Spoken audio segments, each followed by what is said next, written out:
Hey everybody, welcome to CI Stories. How's everybody doing today?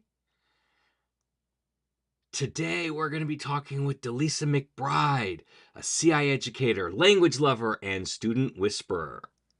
Delisa is a Spanish teacher in Lancaster ISD in Lancaster, Texas, just outside of Dallas, and she's been lighting up secondary classrooms for the past 18 years. Her CI journey began back in 2012, can't speak, at DeSoto High School when her department chair brought none other than Blaine Ray for a visit. One demo later, Delisa was hooked. Why? Because TPRS felt like home. With her naturally animated personality and passion for making language come alive, the method instantly clicked. Since then, she's been using CI to reach out to her students in ways that are engaging, empowering, and downright fun. Fluent in English, German, Italian, and Spanish, Delisa brings a multitude and a multilingual mindset to everything that she does. And she has a special talent for connecting with students often labeled as challenging or difficult.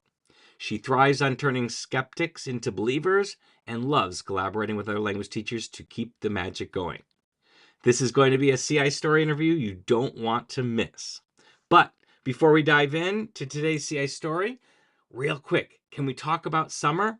I don't know about you, but today is my last day of school for the summer. Tomorrow is my first day of summer. And we're talking about the summer, not just any summer, but we've got CI summer camp starting in just a little bit. No bug spray required, no soggy sleeping bags, just pure glorious comprehension.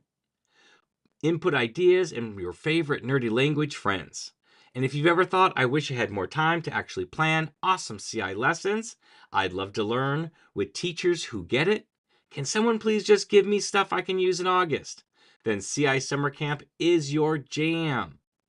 It's flexible, it's fun, it's full of fresh ideas, and it's waiting for you at mm.us/summercamp.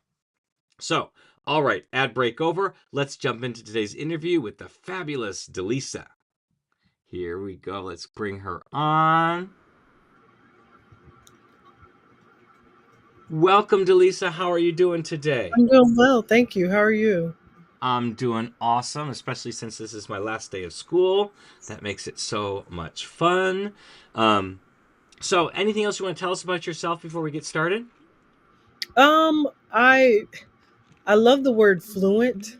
When people say, "Oh, you're fluent in this and that," I have students who would tell me that I'm fluent in German, Portuguese, all these languages. And the truth of the matter is, I started teaching intro to foreign language. It was a class like that where I said, "Okay, I'm going to take maybe this paragraph in this particular language and teach it to these children." So I wouldn't say that I'm fluent in those languages, but my students don't know that. And whatever I learned, yeah, whatever I learned in CI workshops or trainings in a particular language, I just taught it to the students. So they think I'm bilingual or what multilingual at Yeah, this point, which a I'm really not. polylinguist. Yeah, it's just Spanish and English, obviously, but yeah, no, I do know some German enough to teach kids and make them think that I am fluent. Awesome. So we know that you did that workshop with Blaine Ray, and that kind of started you on your CI journey. Tell us how you took what you learned there and brought it to your classroom, and why it worked so well for you. Well, I know I remember my students in particular really took to his method. They were really impressed, and it's amazing that those kids now are what in their 30s and grown and whatnot. But I just remember the look on their face when they were like, "Oh, he kind of reminds me of you. He acts like you in class." And I'm thinking, okay, I knew nothing about CI, nothing about TPRS. I just knew it looked fun.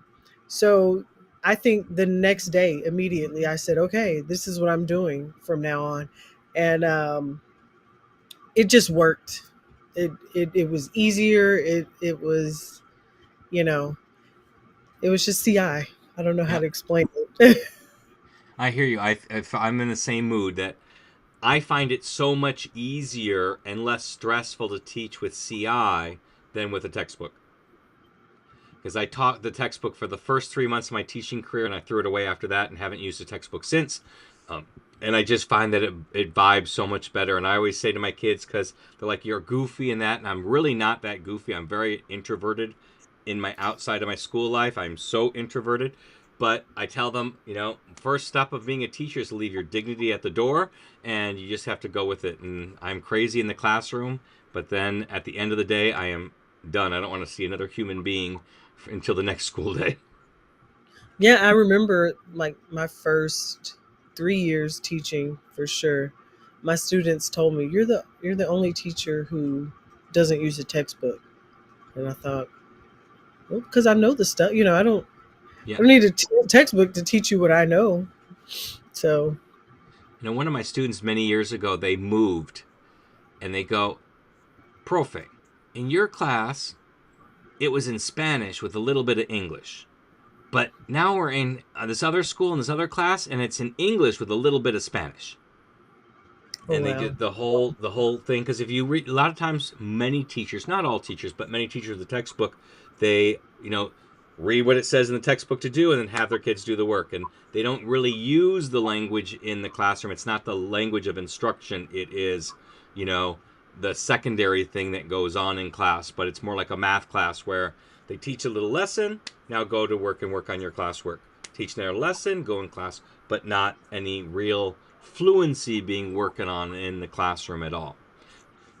And I know today, I don't know if you've ever done this, but I like to go on the last day of school and I go through the ACTFL can-do statements with them and show them what a novice mid, what a novice high all look Hmm. like. And I have them self-classify where they think they are. And I tell them, according to ACTFL, after 1 year of language, you should be novice mid. And I go, but look at how many, you might be novice mid in some things, but I doubt it. Most of you are in the novice high to intermediate low, especially in listening and reading. They're in that intermediate low area already. They're understanding paragraphs and stuff like that, and they get really surprised. They go, that's what you're supposed to be doing at end of level 3 is intermediate low. Novice high is at the end of 2, so they get a little proud of where they can see where their accomplishments are, and then they can do there's a checklist that ACTFL has. I always print out for them, and they can check all the things they can do and see where they fit in everything. And obviously, it's what we call microfluency. They can't talk about every subject as well as a lot of some other things, but they're really proud of what they can be able to do compared to where they would have been with the textbook. So I find that very interesting. I have just a diagram, the diagram Oh yeah. Mm-hmm. print it out, and I just say, well, you guys are here because we don't know anything. Those who Spanish one, we don't know anything, and I have them tell me where they think they are by the end, and then I show them. Well, ACTFL says you're supposed to be here, but you feel you're, you know, Yeah. here. It's awesome. It's always Yeah, awesome. it's a great motivator when they can see where they think and they self place where they think they should be. They usually always self place them a little lower than where I would have put them in, which is kind of interesting too. They're a little harder on themselves, and I'm like, you can do that. We just did a test on the final exam. I just did that, and I showed them. I go, ooh, they say interpersonal. It's a really big fancy word, but we did conversations. Remember when you answered those questions on the test? In orally, that was that part of the test, and I have the the speaking opposite was. problem. Oh. My students are like, It's one concept, literally one concept, and once they get it, I'm bilingual. It's like, wait, slow down, slow down there. I know, and I always ask my level ones the first day of school, what do you expect to learn in this class? They like to be fluent in Spanish by the end of the year, and I'm like, well, that's wishful thinking because that ain't gonna happen. You're not gonna be fluent in Spanish by the end of the year. I mean, you're gonna know enough Spanish to get yourself in trouble, but that's Right. about it, right? For the first year, give yourself a little bit of a break. But I like their enthusiasm, and it's funny because nowhere have they ever said I want to learn lists of vocabulary and grammar rules. They never say that. So if they know our job better than us and better than the textbook writers, because all the textbook writers do is put in tons of vocabulary and grammar rules, Correct. and no one ever learns that way. So when you you kind of touched about this already about your kids reacting, they seem to react much better with the CI teaching. What things, because you did teach for many years before TPRS or CI, what was your biggest notice from the before students and the after students? Um, I ooh, that's a tough one because my students before liked school. I was lucky in that, but mainly the kids who wanted to get it got it. Mm-hmm. I've noticed, now kids who show up, I hate this class already before they. This is before I've even introduced myself. I had a student this year, this was my first year teaching ninth grade in a while. And I thought, oh God, what did I get myself into? Because she was ready to go to the counselor the first day of school. All I did was tell her my rules. I Yeah. didn't do anything. But by the end of the school year, it was, Ethan es un muchacho y yo soy una muchacha.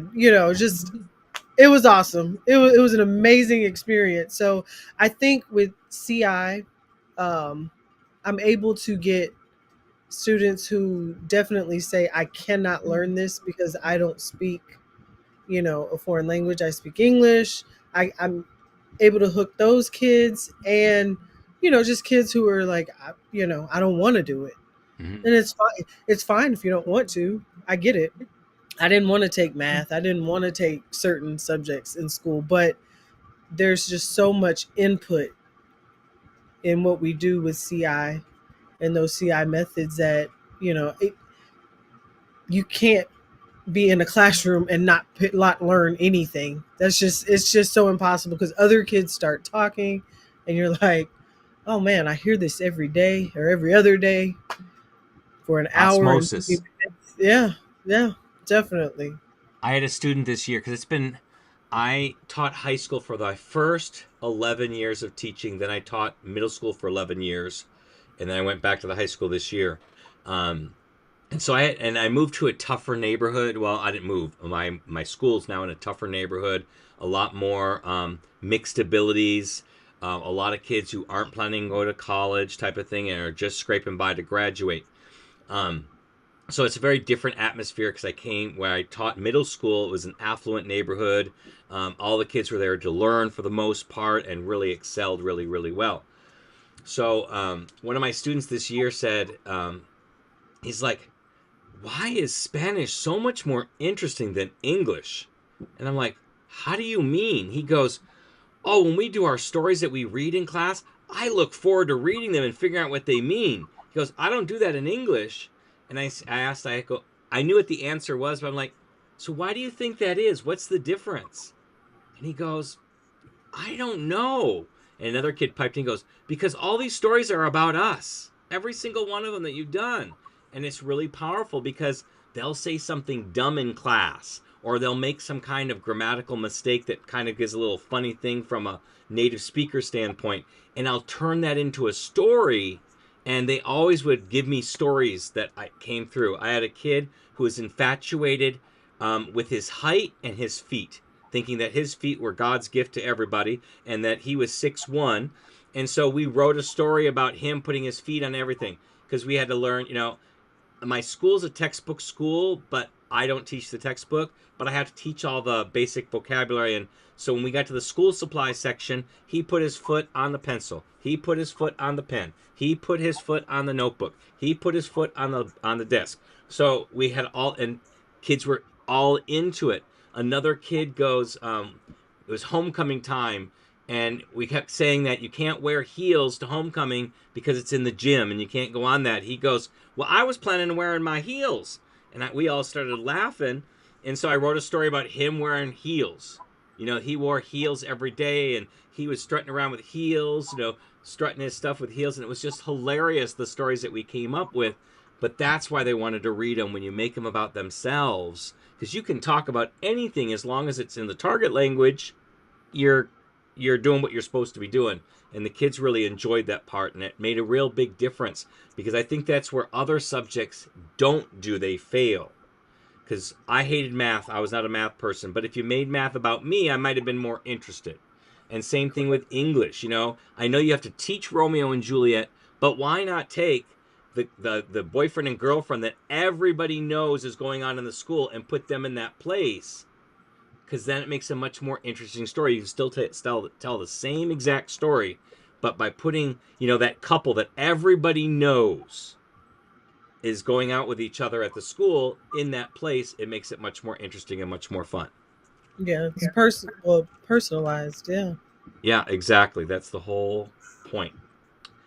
So, any challenges that you had when you started? Any difficulties? Oh wow. I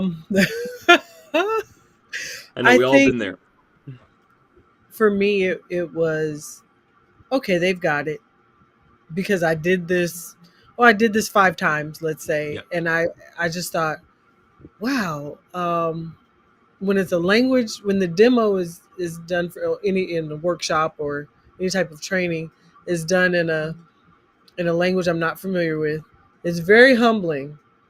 And I have to remember, I love learning languages, so I know that every kid is not like me in the classroom. So if I love learning and I say, oh, I needed more repetition than that, I can only imagine what those kids, when I was first starting out, experienced. Oh, she rushed. I did not compartmentalize or chunk the vocabulary. It was okay. These are all the words we're going to use for the story.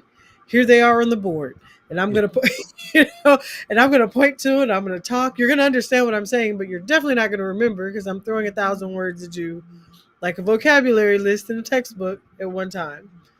And I thought, wow, they were engaged. It was amazing, but it just was not sticking because I didn't know how to chunk and go slow. Yeah. Um, I would rush, and kids would say, "What?" And I'd be like, "What? It's right here. What do you?" I'm I thinking, said "Why it don't 5 times. How do you not understand? you know?" But yeah, once I learned that Rome was not built in a day, um, it was easier, and I think because I started with TPRS, I was really focused on it has to be a story. It has to Mm-hmm. be a story. CI has to be a story, and I thought, well, it doesn't have to be because when there's the individual character that they used to do and myself in the class, people are still learning, first person, second person, Yeah. third person. And I thought, you don't always need a story, and one day I said, okay, wonder if this will make it easier for me, because in my mind I have this story laid out and all these grammar concepts that I'm gonna cover in the story. And I just said, wait a minute, what if I take the most common verbs and I just put a sentence on the board that says profe es una mujer, you know? Um, profe is a woman. Now, I was just talk about this sentence. And then the kids are like, well, I'm a boy. I'm a girl. She's a girl. That kind of thing. And I thought, yeah, life is easier. Now I'm not focused on the story. The students are still getting the vocabulary and the concept. And then I can throw a story in if I need to for reading purposes or things like that. But I was really focused on I have to teach the story, and that's not necessarily the case. No.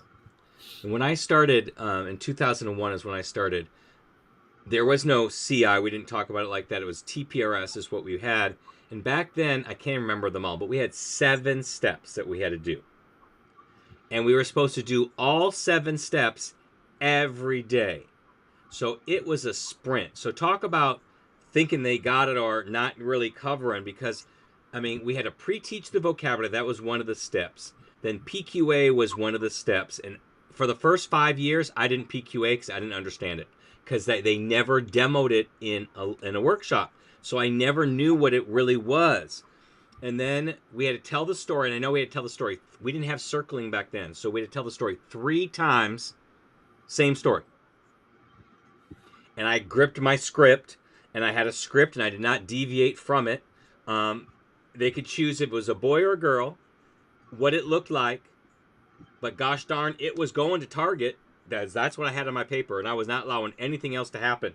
And I looked like Oprah Winfrey. I had all my questions all scripted out after every sentence, and I had a stack of paper that I read, and I put it at 18 font so I could read it without having to squint, or put it here I could have a little distance. And so I had a stack of paper, and good thing I stapled it together, because if it fell, I would have been completely lost. And then the last step, and we had another step in between there, and then the last step was to retell the story, but from a different perspective. So change it from to I, or change it from one tense to another. That was how they learned it, and we just wrote the verbs how they changed along the way. So we had to do that every single day, and it was a marathon. I mean, a sprint. We were trying to get all those steps, and I'm like, Blaine, there is no way that I can get through all these steps. I am only teaching for 50 minutes. There is no way that I can get through. He goes, just keep doing it. Just keep doing it. Just keep doing it. And it was like, oh my gosh. And then they simplified it to the 3 steps, which was a lot easier to understand. And it really incorporated all the steps in there, and they started adding circling. And I didn't even know until... I always forget his last name. I can't think of his last name. He's a French teacher in Colorado. Ben Slavic. There's his name. I'm horrible with names. I tell my kids right off the bat, if I know your name before December, you've been in trouble. So don't feel bad if I don't know your name. I barely know my own name. So Ben Slavic wrote a book called PQA in a Wink, and I read it in 2005. And I finally understood what PQA is, and this is why I am totally against coming up with funny terms to name what we do. Because PQA in a textbook is, here's your sentence. Ask the kids if they play basketball. Ask every kid and move on to the next one if they play football. So you go, do you play basketball? Do you play basketball? Do you play basketball? Do you play basketball? Do you play basketball? Okay. Oh, do you play football? Do you play football? Do you play? That was what PQA was in the textbook. And so that was all I was familiar with. So I didn't understand it. And then when he said it's just small talk, a conversation, I'm like, ding, ding, ding, ding, ding, ding, ding. And I love doing it. So I do for my first 3 or 4 weeks. We don't do a single story. We are just having a conversation. And I can extend these conversations for 15 or 20 minutes with kids, and that put a ding in my head. So I'm like, why are we calling it PQA? Because it's not, that doesn't really tell us what it is. But and I always used to have to take time to explain it to other teachers. And I'm like, I didn't really know what it was myself to explain to other teachers. But now I say it's a conversation, and kids go, oh, okay, I can do that. Or That makes more circling. sense. Yeah, and circling is another thing. If you have to explain what it is, if it's not self-explanatory, that's a whole other step. And it's like teaching kids direct objects. They don't know what a direct object is, so why even bother using the term? Just show them how to use I give me, or that's an indirect object. But you get the point. I talk. I can't even think of one now. I give the ball to him. The ball is the direct object.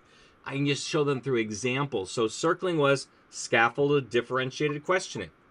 That makes it more sense, and I don't have to take the extra step to explain. So we had all that jargon, but like you said, we went way too fast. Definitely. And the kids just didn't get it as quickly. Mm-mm. When I go, if we're being bored, we have to still get slower, because we know the language and they are lost. So keeping it slow and keeping it slower. I always make a joke too. I say, if you're a native speaker, it's really hard to do comprehensible input, because I know for English it would be really hard to speak slowly. So I say, if you're a native speaker of Spanish, you better count to 5 between every word so they can hear them and not slur them all together. And if you're Cuban, you need to speak 15. Count 15 between each word, because you guys you skip words, you skip syllables, you skip whole letters out of the alphabet. Yeah. So it's always kind of funny that way. But yeah, I agree with you that a lot of us go way too fast, and we think our kids get it. But really, we need to work on, like you said, that sentence, soy un hombre, and work on that sentence for a really long time, because it's not the sentence we're teaching, it's the pattern that we're Right. teaching them. And one of the biggest struggles I still have, and I don't know if it's me or just it's just what I'm getting as far as my kids are concerned. Um, they cannot hear. They're so invested in doing the call and response. You know, when I ask a question, I want C for yes, no, Yeah. no, and when I ask a interrogative, who, what, when, where, I just want a one word answer. And when I make a statement, of course, I want you to, oh, well, I'll ask a yes or no question and they'll say, oh, wait, what? Or I'll point to the interrogative, who is the boy? See, what? Like, wait a minute. Let's go back. What are we doing? And I noticed sometimes I'll ask a question and they'll go, oh. And it's like, okay, so I came up with, I said, when I do this, I'm asking a question. When my hands are not on my face, I'm making a statement. So that helped. So now they're able to hear tones, but they also pay attention. Yeah. Ken, like, George, you know. I always guide them in the beginning. So if I want a yes or no, I always tell them, sí o no. So I Mm-hmm. always add that to kind of train them in that way. I was never a big one doing that statement, go, oh, that just seems so fake to me. But what I did do to teach rejoinders, I would do a rejoinder of the week. And whatever the rejoinder of the week was, that's how you had to respond to the statement. And it would be funny because the rejoinder didn't always go with the This story. sentence, but that made it funnier. So I would teach like, que lástima, what a shame. So I'll go, hay una chica, and they go, que lástima. Ella es muy bonita, que lástima. And it would be funny because that would be our rejoinder of the week, and they would learn the rejoinders, but they would also learn to respond. That was a little bit more authentic to me than those fake oohs and ahs. I never got behind that kind of thing. I guess it's that introvert in me because nobody does that in real life, and I don't want my kids going to Spain or to Mexico or to Guatemala and going when the guy goes, oh, yo quiero yo quiero, I don't know, yo quiero comer. Oh, and they do that in real life. I'm like, they're gonna think you're a little weird. So it was just that's kind of I really just do it so they pay attention. I yeah. know you're hearing me. I know you're paying attention. That's If that's the I whole get point of it. But I just Yeah, found if a I get funnier way to do it. just one, oh, I'm like, okay, yeah, it's time to it's time to move on. But they find it so funny. They go, well, a kid once said to me, he goes, Prophet, why is it a shame that she's pretty? I'm like, it's not. It's just that's what we're working on is this particular phrase. You know, and we'll do another one where it'll be like, que interesante, and it'll be like, she robbed a bank. Que interesante. She stole $500 million. Que interesante. You know, and the juxtaposition between the two helps them remember what those little rejoinder phrases are. And I think they're Grant. I don't know his last name either. Grant's. I got his rejoinder list. I think is where I got the list. Either um, Grant. hit no, that's right. It I know, it could I be know. Bryce Hedstrom's too. It could be his rejoinder list. I got the list from someone. I I have have little posters. the little metal rings with, and I made different cards, different. I wish I had. They're at the school. I left everything in my classroom this year Of because I'm course you going did, like I did. I peeled out in of there with classes. nothing. I'm like, I ain't looking So at you until August. they have them. They're allowed to say, any one of them. If you want to blurt something out, it has to be something from the card. And just, que romántico, que chévere, those Yeah, things, and they'll say them inappropriately, you know, or sometimes they'll just being sarcastic. Es obvio yeah. You when say it's that and you talk about your challenging students. One of the things I got an idea from Karen Rowan was to give different expressions, and I'd hand them out. I'd have them laminated, and I would hand them out at the beginning of class to my kids who would try to disrupt class, or my ADHD kids who had trouble focusing. And I'm like, your only job today is to find a logical point to get this word or this phrase into what we're talking about. It can be at any point during the day, but you got to find a way, and it'll be like random words like meatballs will be in there, or que lastima will be in there, and so they've got to find an appropriate place. They go, that's your only job today, is to do this. But in order to do that, they have to pay attention the rest of the period. And I say, I will give you an extra A in the book. All you have to do is find a place to put this in here and participate that way. And that's been very fun. And I got that idea from Karen Rowan in a workshop. And when she did it to us, again, I had no clue what she was trying to do, because she didn't tell us what it was. I was supposed to be doing a story with this small group of teachers, and they kept saying albondigas, albondigas, and I'm like, what the hell? Why do you keep adding albondigas? We're not talking about albondigas. We are talking about something else. What are you trying to do? And then afterwards, she told us that she was trying to have kids get those words into the story. But I kept rejecting. I'm like, we are not talking about albondigas, meatballs. We are not talking about that. So stop bringing that up. If I had known that's what the goal was at the Right. time, but she was trying to show a little technique, but it is a fun one. And I have kids do that, try to find some weird. And now with ChatGPT, because I can never always find weird words, so I'll ask ChatGPT. I'll say, please give me 10 strangest, weirdest words that are school appropriate that my kids can try to add into a story. And it will give me a list of 10, and I'll write them on a sticky note and then hand them out at the beginning of class. And I so have that's, yet to use Chat GPT for, um, you know, oh my, jobs related stuff. It's it well, is the lesson best plans, yes. teaching assistant you'll ever Yeah, have. I'm sure. I'm getting familiar with it this summer. It's in Oh, my I am apps. telling you, here are my three things I use it for. One, I wrote a story and I want comprehension questions. I hate writing comprehension questions. Plus, I tend to write the same type of comprehension questions every time.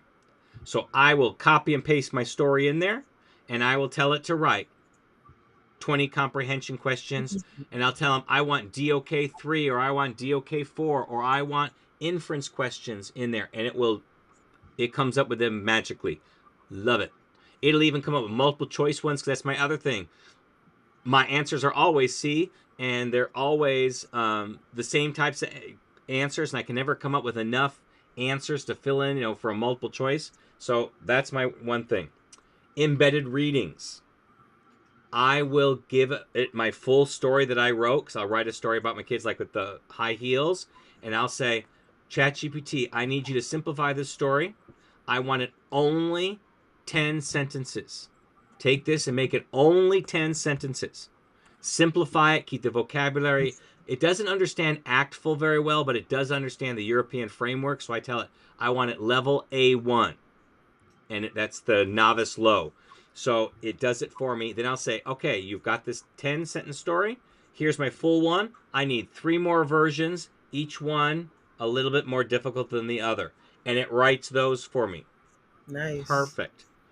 And then the last one, I'll write a rubric, but my kids always find it funny.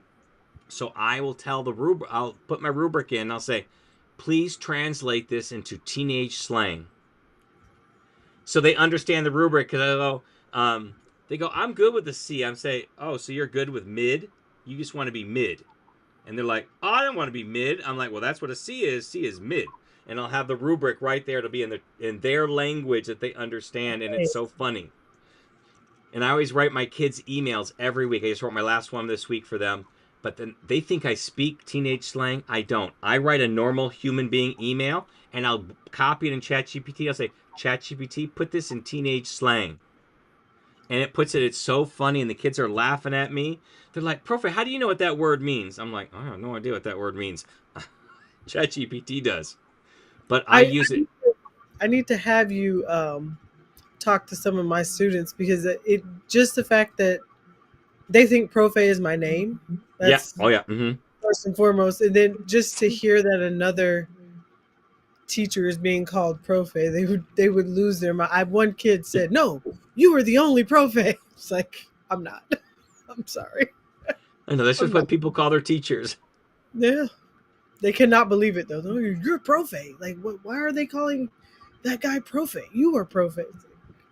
I know I had a kid once at the end of Spanish 1. He goes, "Your first name isn't profe? I thought that was profe the whole time." I'm like, and then that same kid would ask, "How do you say taco in Spanish?" I'm like, have you been in class? Have you been paying any attention? Taco is already in Spanish. We stole the word, and we butchered it. Have you oh, I know I'm not the interviewer, but No, that's have you it's a conversation. We're PQAing. right. Have you had did you ever experience pushback from administration or any? Not from administration, but sometimes from kids. So when I started teaching, I taught in an emergency permit. So that means in California, you did not have any teacher education, you just have a bachelor's. And my Same. bachelor's was in German, not in Spanish. So I got hired right after 9/11 on an emergency permit because it was an affluent school. 98% of the kids went to either UCLA or USC. It was 80% Asian and fresh off the plane Asian. So they had that academics drilled into them. And they, for the first 2 months of school, they had a sub in there because these were the kids that were overflow. They had too many kids and not enough teachers. So they hired me for part time for those 2 periods. It was periods 5 and 6 after lunch.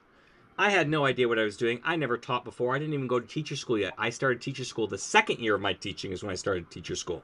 So I had no idea what I was doing, and I started teaching the way that I was taught because I took French, German, and Spanish in high school and college. So I just did that kind of stuff. But I was bored, and they were bored, and my observer was bored when he observed. And then I found Blaine Ray over winter break, and during second semester, that's when I did PRS. Right away, I just went whole hog. And my principal was like, "Whatever you're doing, this is amazing. You are on the no rehire list. That's where you were at the first semester because you just were not engaging the students at all and stuff like that." And he goes, "But whatever you did from winter break on, you had changed, and so you're back on the rehire list." And he didn't know what it was, but he was just amazed at what he saw. But all the teachers around me were textbook. And I would be talked to. He goes, "We are really teaching to the AP exam." And back then, AP exam had explicit grammar in it. It doesn't have it obviously anymore, but it did back then in 2001. And go, "That's our aim for them to teach that, to do that." And so I got talked to by all the other teachers. But then, and we were a big school. We had 4,000 students. So we had like 9 or 10 Spanish teachers alone. Plus we taught Japanese, Mandarin, and French. So we had lots of teachers. So but we would switch we had the potential of switching students at the semester, and so that's where I got that pushback. So when I started second semester, I always started that first day going over the final exam. So they could see what they got wrong and stuff because it was a final exam straight out of the textbook. Final exam. And so those kids who were taught with the textbook were resistant, especially when we were going over the test because I would give these points. Like there was one question a kid asked. He goes, "Prof, I don't understand why I got this one wrong." He goes, "It asks me, what do you like to eat?" And then the answers, and it said, que, and then it gave the answer. You're supposed to say, "Yo quiero comer un." So now you and I know we're looking for a singular masculine food. But he didn't read it that way. He read, "What do I like to eat?" He said it had orange juice, it had milk, it had a hamburger, and it had whatever masculine, a taco. Let's just say a taco. He goes, "Well, I don't like tacos. I like hamburgers." So I put hamburger. Why is it wrong? How can they tell me what I like to eat is wrong? I'm like, +1 added to your test. And a girl from the other class, who is now in my class, goes, "Obviously, it can't be right because that question is looking for a singular masculine noun because the teacher taught them those clues." She had no idea what the question actually asked. She just knew because it said un, it was looking for a singular masculine noun. And so that's where she picked. So she never, that's where I got that little bit of pushback. My kids actually knew what the questions were asking and then were fighting with the test because the test was telling them what they like and what they don't like.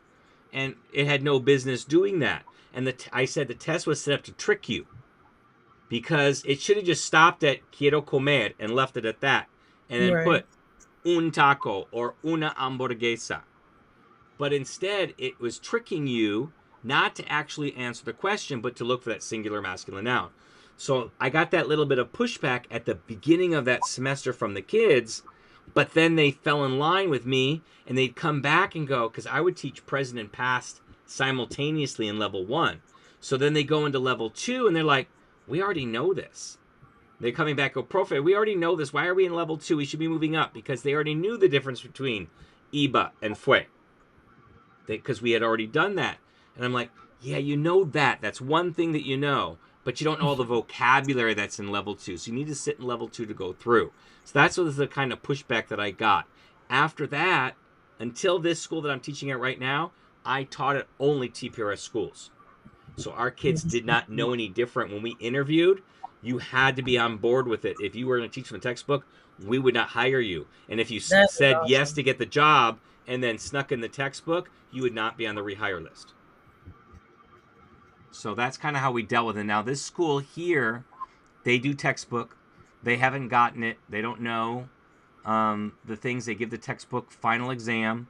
But I teach at a satellite version of the school. We have a career and tech academy, and it's off-site. And I'm the only Spanish teacher on that site. So those kids who go to that academy go to me. So I do what I want over there. They know that I do it.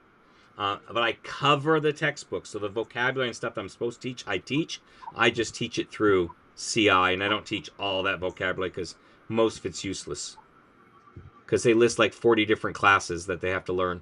And the kid asked me, he goes, when am I ever going to say that I take computer class?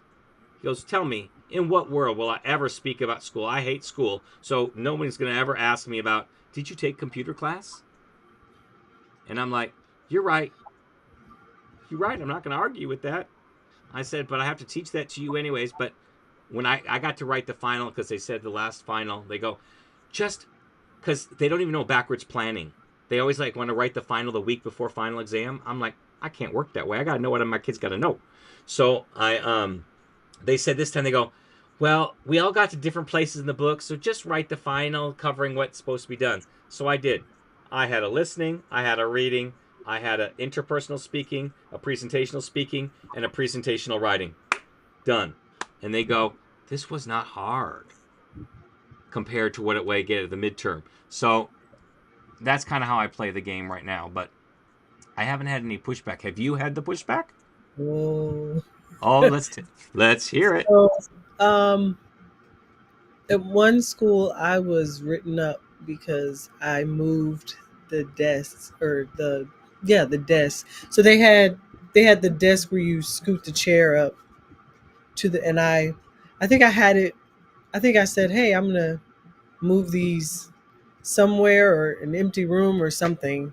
And the principal at the time came in and wrote me up.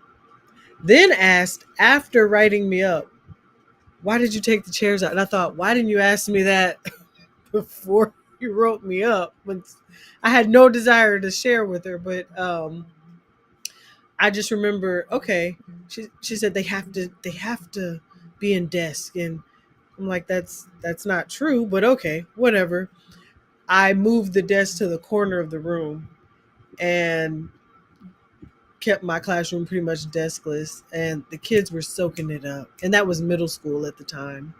Um, but where I am now, this is I think I just completed my 6th year at, because I'm in Lancaster ISD, and it's a suburb of Dallas, in Dallas County. So my first year I was at the high school, which was 10th through 12th grade. And that was the year of COVID. Well, the year that, everybody Yeah. left and didn't come back. So I started off normal. My appraiser at the time said, he's after observing me, they just let me go deskless. They just said, we're not gonna, we trust you. It's like, oh, thank you, Yeah. great. I do um have a degree, right? right. They said, we trust you, it's your classroom, you don't want desk. I think the only people who had an issue with it were the janitors, who had to move the desk out. They were like, what kind of teacher doesn't want desk, but uh after my observation, I got my observation in the winter that year. And after my observation, he came. I went to his office and he said, "Listen, I'm not gonna lie. I thought you were crazy. You know, what teacher does not want desk in their classroom?" He said, "But I walked in. I can see everybody. You can see if someone's on the phone. It's open." And he said, "These kids were actually communicating." He said it wasn't about academic. It was about the language. And he said, and I've just never been in that kind of environment as an administrator, in a foreign language classroom. And I just thought, oh wow, thank you. It was an honor. He left and went somewhere else after COVID, and came back to the district at the ninth grade, which is where I am now. So, I didn't have to beg again. Yeah. He just knew. He said, okay, McBride is going to do what she does. Yeah. And he saw my observation. This time he got to see more because I was doing assessment when he came. This time he got to actually see the input. Yeah. He sat there and was like, well, I learned some things. Wow, So that's what I love about it is anybody can walk into your classroom. And like I tell my students, the people who struggle the most, and they find this hard to believe at first, but the first week of school, I tell them, this class is going to be a struggle if reading is hard for you. And they're like, well, I don't like to read. But can you read? Yeah. I can't read in Spanish. I didn't ask if you could read in Spanish. Can you read in English? Yeah. Okay. Well, then you'll do fine. Yeah. I And know then it's when funny they about the see, chairs. yeah, You talk about, I did that many years ago when I went deskless the first time. We were at a conference, and the principal we had at that time went to the TPRS conferences with us, so that's he awesome. knew. And we were sitting in the classroom in a workshop with Alina Filipescu. Couldn't remember her last name again. Yes. So we were in there, and I go, "This is what I want. You see how she's got desk lists in here? That's what I want." He goes, "Why don't you do it?" I said, "I already asked our assistant principal, who is in charge of all the maintenance and stuff, and he told me no." He goes, I go, "What are you doing here? Shouldn't be you were watching the workshop. You shouldn't be on your phone." He goes, "Oh no, I'm telling the custodians to get rid of your desks out of your room right now." So he went right away, and I go, "We need some clipboards so they can write on." He goes, "Okay, order those. Send me the bill." And so he did that right away. And so it was funny. The district wanted to know for some justification because it was strange. So I gave a survey to all my kids. My sixth and my seventh graders were like, "This is amazing. We know we're in a different type of a classroom that we can really be ourselves in." And the eighth graders said, "We don't like it. We don't have a place to put our heads," because they wanted to sleep. And the district said, "They don't need a place to put their heads. Keep those desks out." So I came to this school and I completely forgot, right? I come in and there are desks all in these rows. I'm like, "Ooh, this is horrible." I said to my assistant principal, "Is there any way that I can get these desks removed before school started?" He's like, "Why?" I'm like, "I don't use desks. I like to use chairs." He goes, "Oh, well, okay, I'll let the custodians know." They didn't get removed until December, but I put them around the outside of the room so they weren't being used. I had the desk. But the rumor spread throughout the entire school. This teacher is not using desks. And he's got yoga balls in his classroom. What the hell is going on in there? So I'd have these random people just come in my classroom to see what is going on. And we have four assistant principals and a principal. They all came in, and the principal is the only one who's my official observer. They all came in to want to see what the heck is going on, like your teacher was. I didn't get written up, but they were just like, "Oh, I can see how this is working so well." And you go, "But you got some kids on the floor. You got one kid who's upside down with his legs up on the chair, but they're all paying attention. I go, well, my rule is you be comfortable, you be you, but you have to be paying attention. If I call on you and you have no clue what's going on in the classroom, back in the chair, sitting upright, you will be. You will not be on my yoga ball. You will not be lying on the floor. You won't be in a comfortable position, because I have some kids who like to sit, weird on the yoga ball. I have some kids who like to bounce on the yoga ball. You're going to be sitting in a chair like that. I don't care otherwise, as long as you're paying attention. And he goes, I thought it was going to be chaos. I'm like, you don't have any organization. He goes, but it's not chaos. They're more engaged. I'm like, well, that desk puts like 2 feet between me and the other student. So there's always a barrier. I can't really have a conversation with the student along the way. And like you said, discipline. I can see if they're using their cell phone. I can see if they're, or the kids, what they start doing is put their backpacks on their lap. Like, that isn't obvious. When you put your backpack on your lap, I know what you're doing behind that backpack. Because I have nobody a ever space puts. backpack on the Yeah. floor. It's taped off.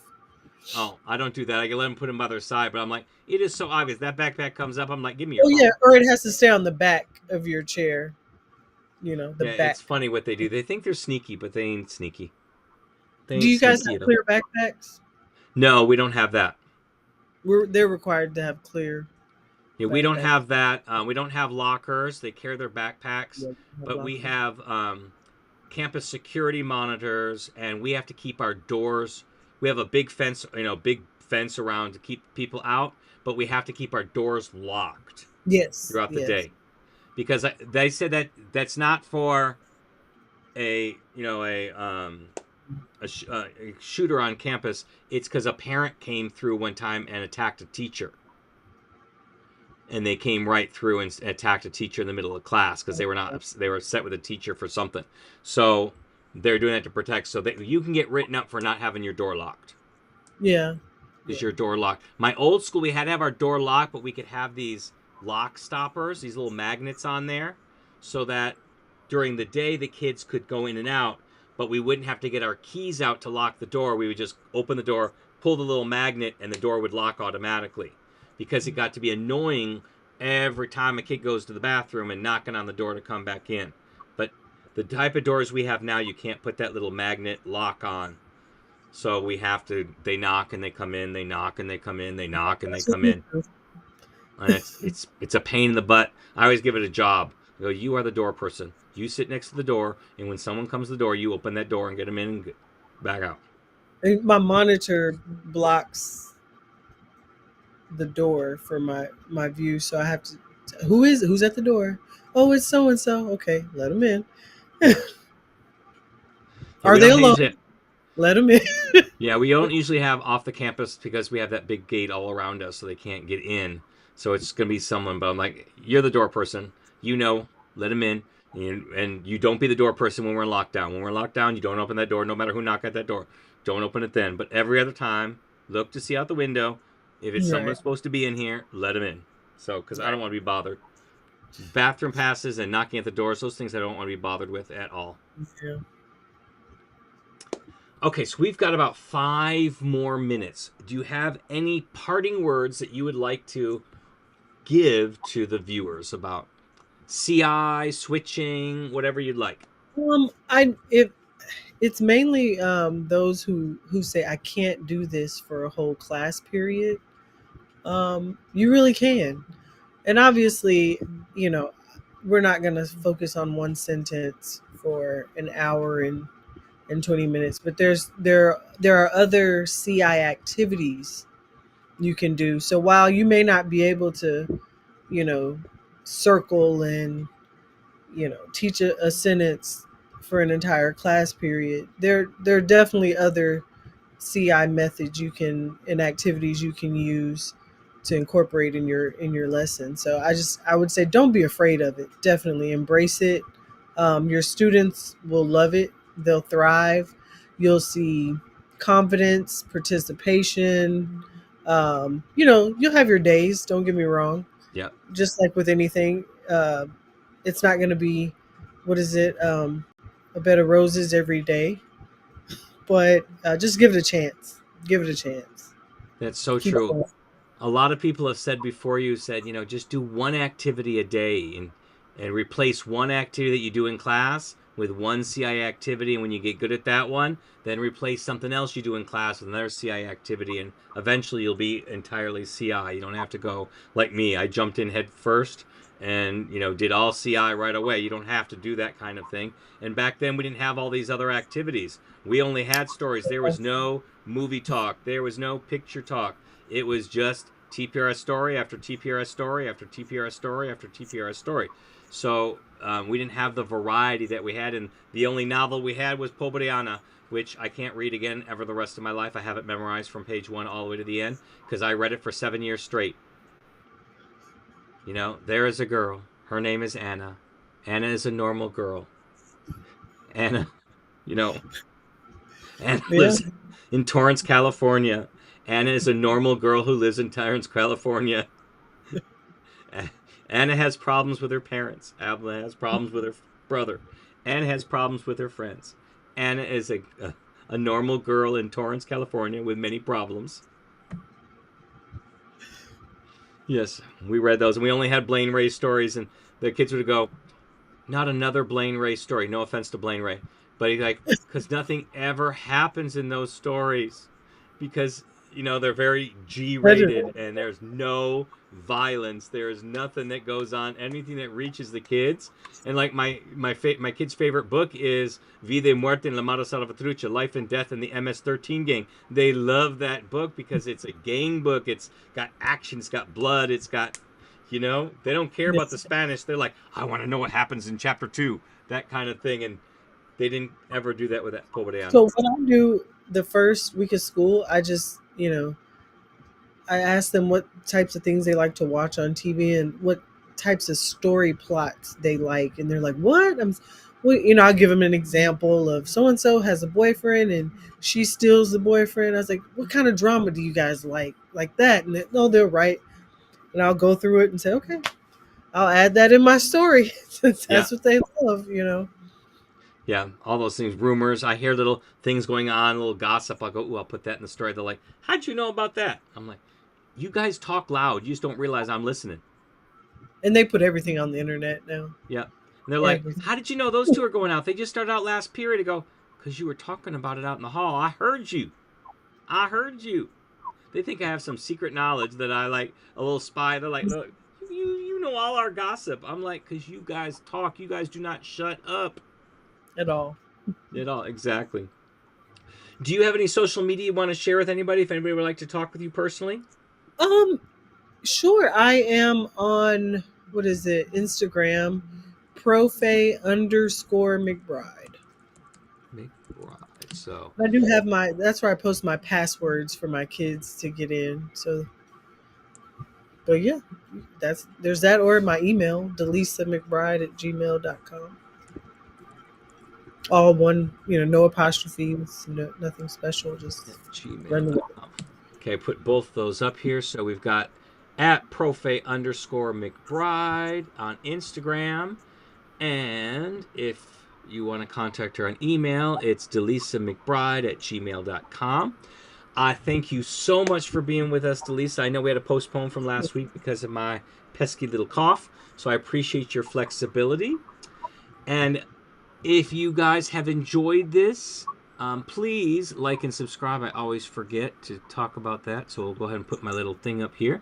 Like and subscribe. It really does help us out and get these out. Share Delisa's story with other teachers who might find it interesting.